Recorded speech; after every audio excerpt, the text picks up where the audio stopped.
We, the jury, find the defendant Tamar McIntyre guilty of the lesser included offense of murder.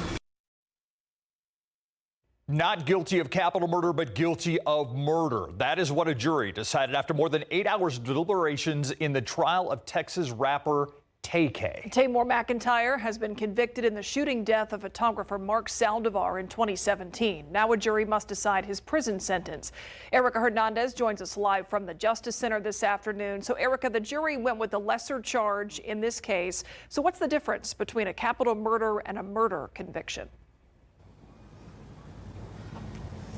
Yeah, Myra, if it was capital murder, if they would have found him guilty of that, he would have been automatically sentenced to life in prison without the possibility of parole. But because it was that lesser charge, the range of punishment is now 5 to 99 years or life in prison.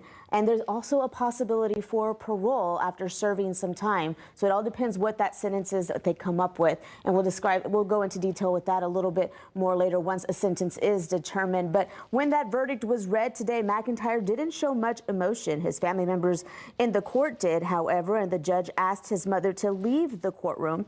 After a short recess, the trial resumed with the punishment phase. Important to note, this is not the first time McIntyre has been convicted of murder. He was found guilty of murder in Tarrant County in 2019. Today, the defense asked the jury to consider McIntyre's troubled childhood in deciding his punishment. Tamar McIntyre was 16 years old when this happened. He was a child. You're going to hear evidence that Tamar's childhood up to that point was far from idyllic. He was in the foster system. We are looking at this whole circumstance through the eyes of a 16-year-old boy who has had a traumatic and horrible life and whose judgment was impaired.